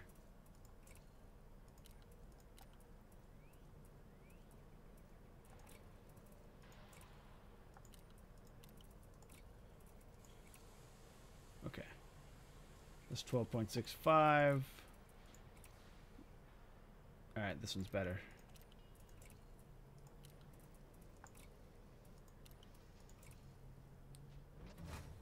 And then we'll sell these unmodified ones.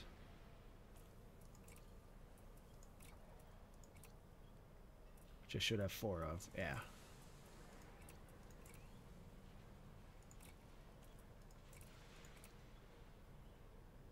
Alright, now...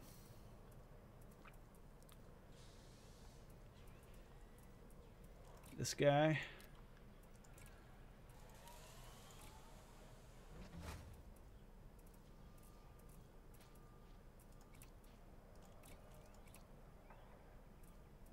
And did I already put the power plant in? No, I didn't. It's right there. Oh, wait. Yeah, that's the 4.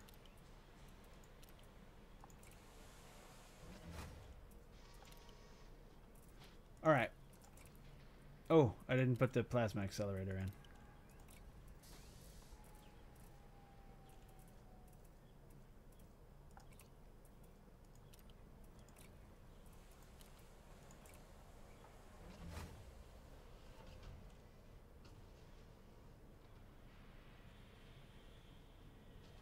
It's easier for me to see it if I click on it, Ashboker. I'm lazy, remember? If I click on it, then it's all just right here. I don't have to scroll around looking for it. You know me by now, man. Come on now.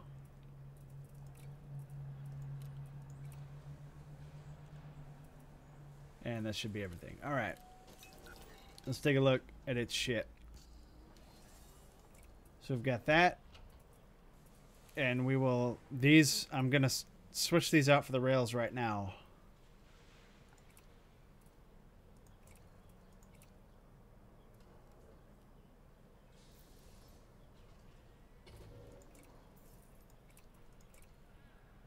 Actually, I'm going to leave it alone. Since we will be...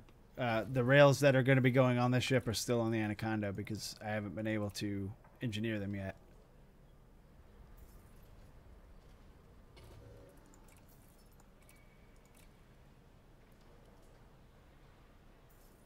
No, it already had the grade 4 on Manic. I switched it out with the grade 5. Well, I mean, we can take a look. Yeah, this is the grade 5.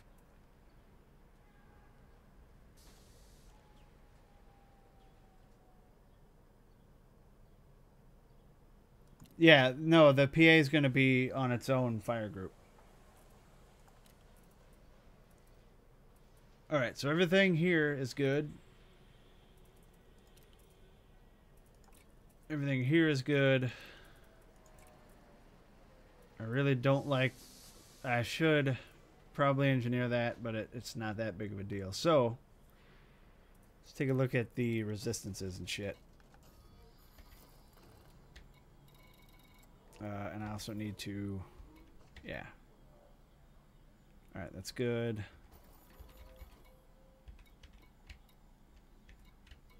So the thermal resistance is 61%, which isn't bad.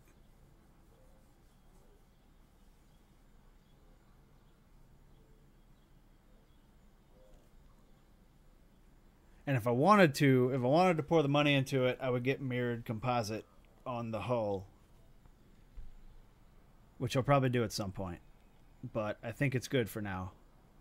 We can effectively call the FDL 90% done. I just need to get those rails.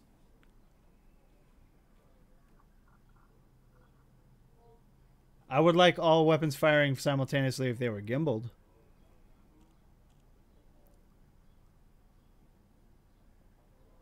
But the rails and the PA are going to have 2 different targeting circles. If they were gimbaled, I would agree with you.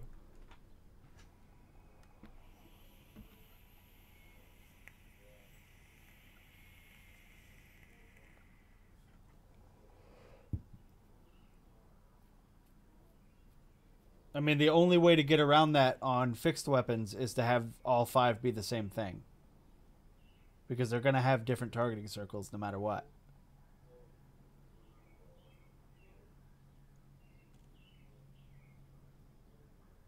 Even if I use the laser with the rails, I would have to lead the target with the rail and not lead the target with the laser. Or wait, no, you don't have to lead a target with a rail, do you?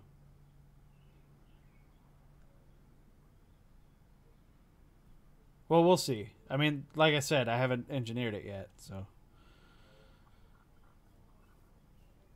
I think the rail might be a situational thing where if I've got a shot, then I'll take it. I mean, not the rail, the PA. Anyway, like I said, until I can get the materials, we're done with the FDL. I think the next thing that I want to engineer, though, is the second Python that I picked up,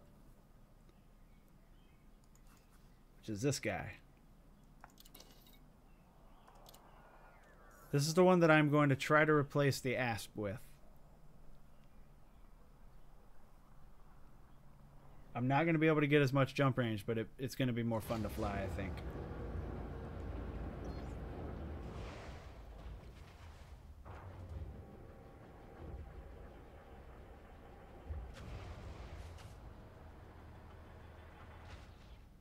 Well, I know you have to charge up the rails, but when they actually fire, it's instant, isn't it?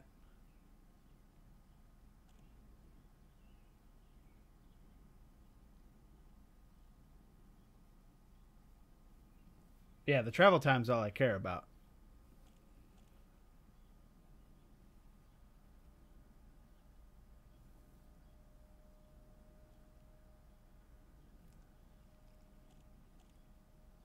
Okay, so there's a lot of stuff I need to do to this thing.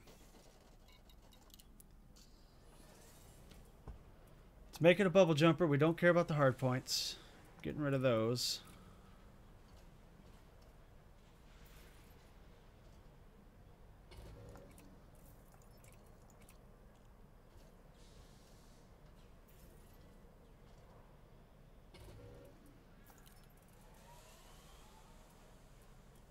Nothing in utility.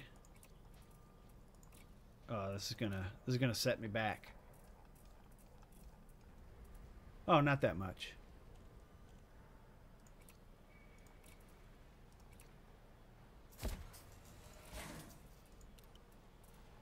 Oh, this actually is going to set me back.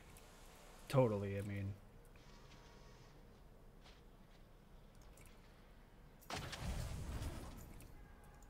It's only got a 5 frame shift drive.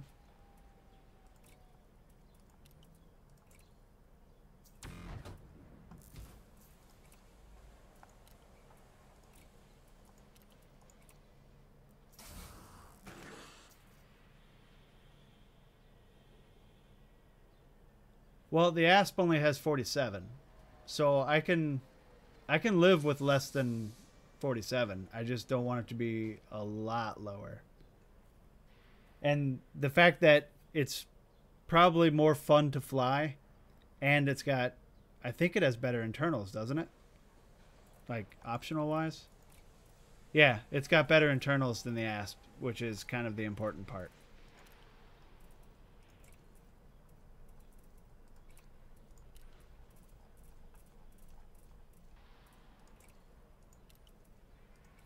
Okay, that didn't set me back as much as I thought it would.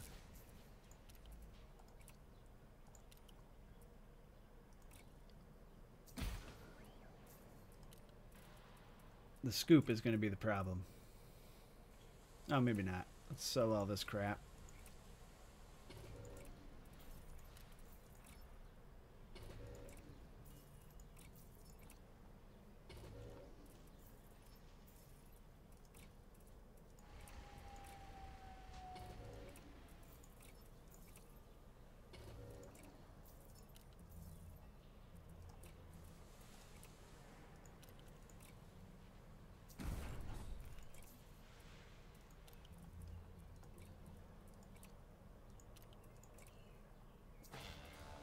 We're going to switch this guy into a bi-weave.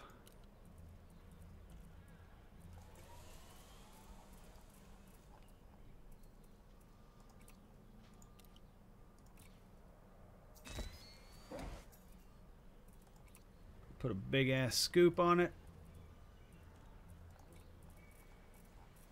6A will do the trick.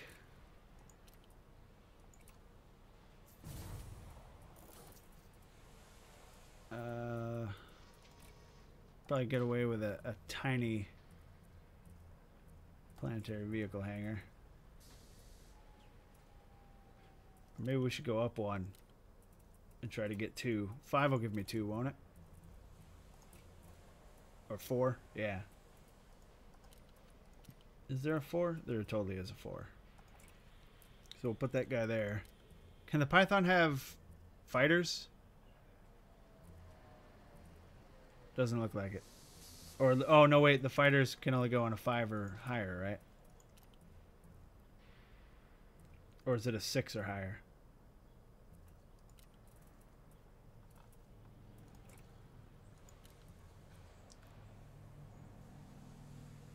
I guess the Python can't have fighters? Alright. Well, doesn't matter.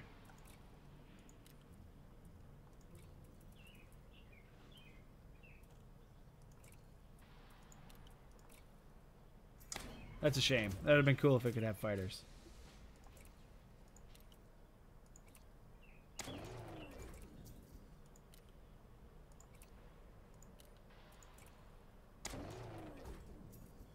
And then this is all just empty for when I need cargo, but I need to put at least 1 cargo rack on it. I'll put it here. Because I only need 4 slots, but we'll go with 8.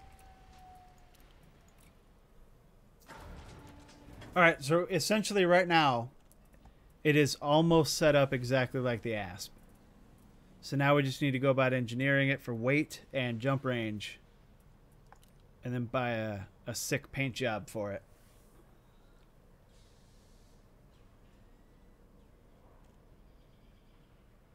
I don't need such big shields, but there's no reason not to take them.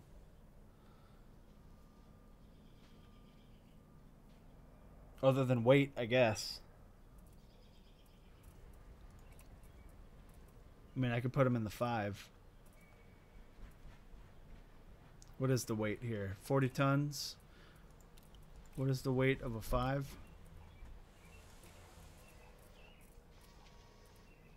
20 tons. Yeah, I guess it's actually kind of important. I could even go with a 3, probably.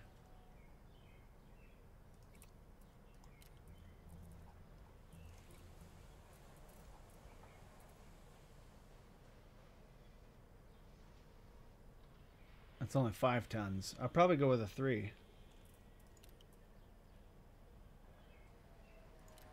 What is the shield strength with a 3? Let's get rid of this so we can actually see.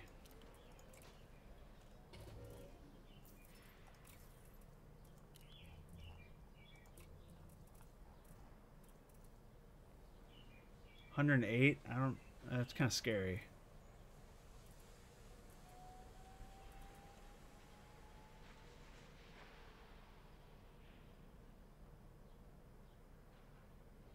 Yeah, we might go with the 3. Or maybe even the 4. And just move the SRV up to the 5 here.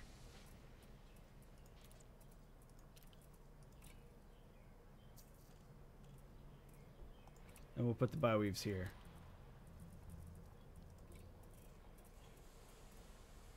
$191's not bad. I mean, I could even go with the regular one and get $269.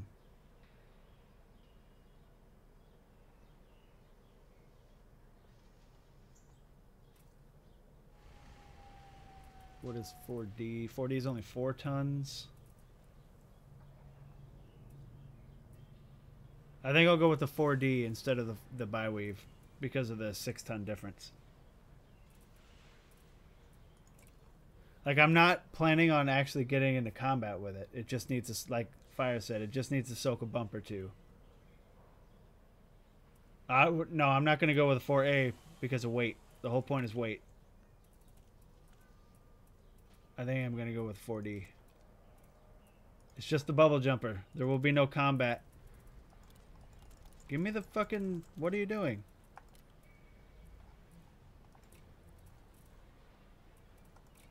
Thank you. Oh, alright. Yep, I'm going to be going enhanced low power with him.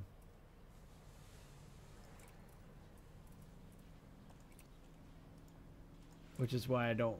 I'm just... I mean, whatever. Like, I use enhanced low power on my ASP.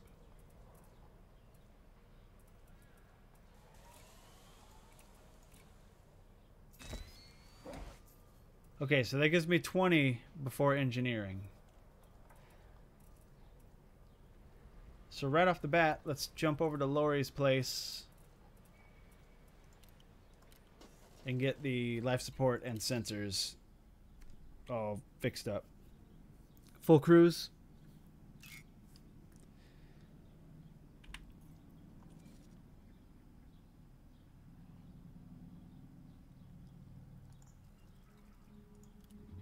And we're gonna fucking... I really need to find abnormal compact emission data because I want to clean drives this one.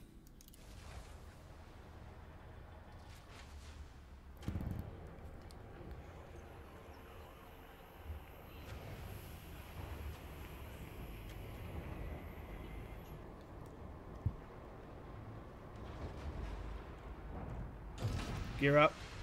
Landing gear retracted. Landing coupler disengaged. Restrict speed until clear of the station perimeter.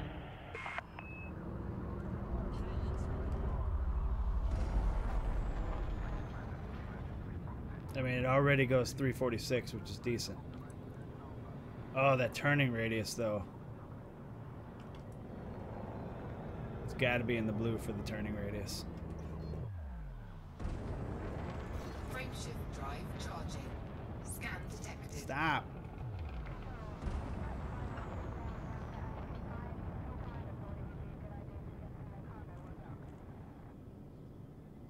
I'm not going to do dirty drives because it's a bubble jumper, so I want to keep the heat down. Frameshift drive charging. 4, 3, 2. It doesn't have heat 1. problems? Engage. Then yeah, I guess we'll go with dirty then.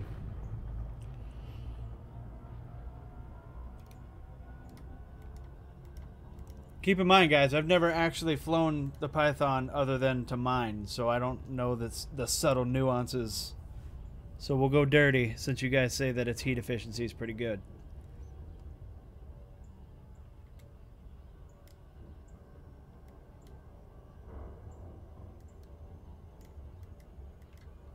And if I can get it to at least 40 light years, then it will replace the ASP.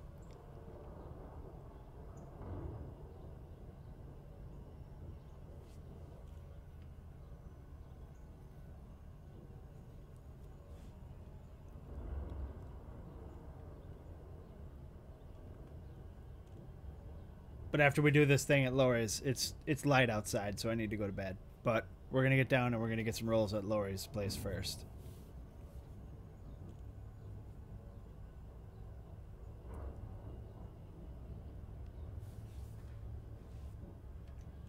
But I like the cockpit. You can't really see it because it's dark, but I do kind of like the ASP or the Python cockpit. Much better than the ASP cockpit.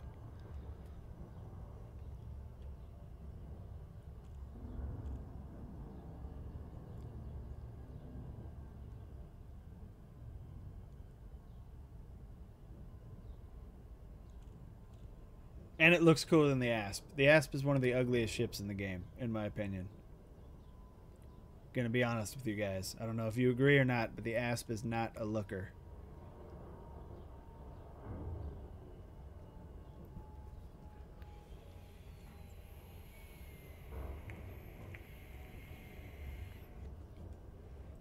Does the Python have any sick ship kits?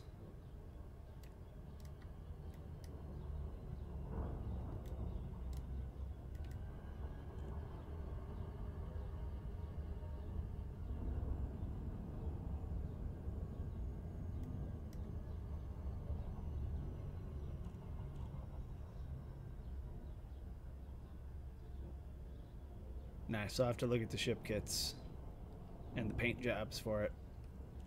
You know I'll have to go with the tactical ice paint job, guys. That's the RC special.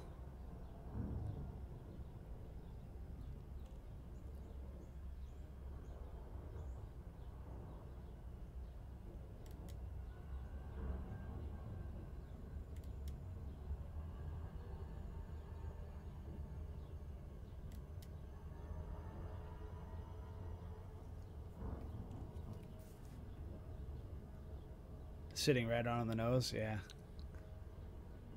And that makes it easy for, like, landing and shit. Orbital flight engaged.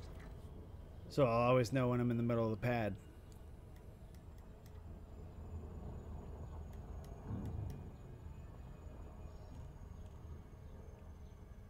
It is one of the things that I really like about the cutter. If I put my nose right up against the numbers while I'm landing, it's generally good for landing spot on.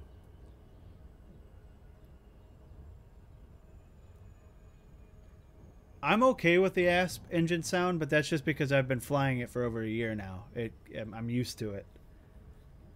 But it is not one of the better sounding ones, no. I still maintain that the Eagle with the enhanced performance thrusters is the coolest sounding ship in the game.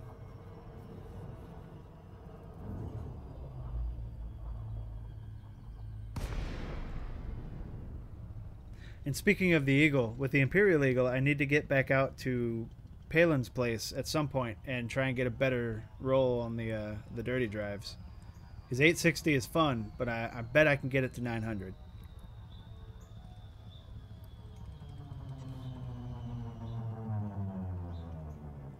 Let's dock. What? Why are you screwing up tonight? What is the deal? Delacey, Romeo, Echo, Sierra, flight control, online. Welcome, Commander. Request docking permission if you wish to land.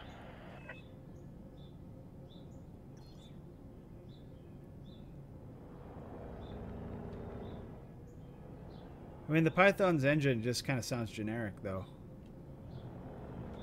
Gear down.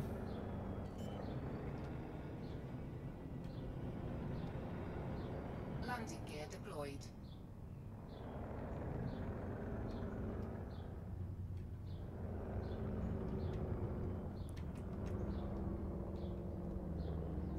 Come on, Gravity, don't screw me.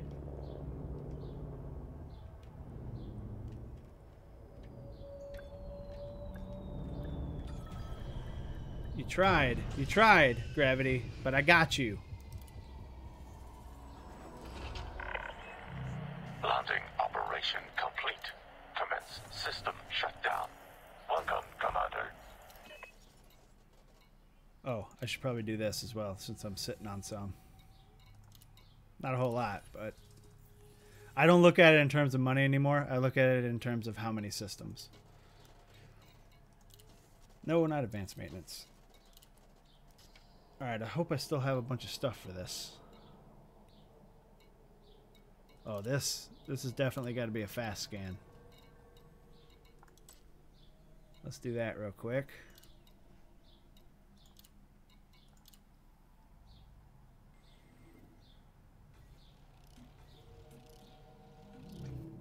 Beautiful. No, but I need it for my bubble jumper. Remember, I have specific needs for my bubble jumper. And it only goes up 3 tons anyway. I could even continue and try to get a better roll. But we will do sensors and life support.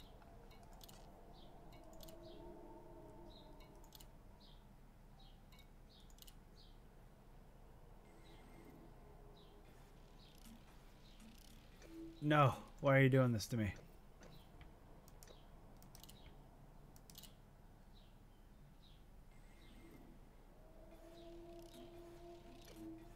Wow, Lori, come on.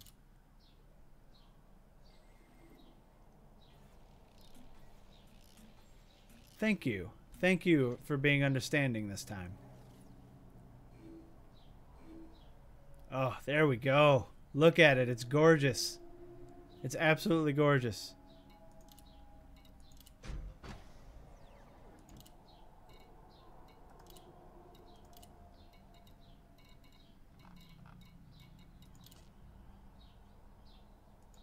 Come on, lady. Oh, no. Are you going to give me an error? Oh, wait. Never mind. Whew, had a brain fart there for a second.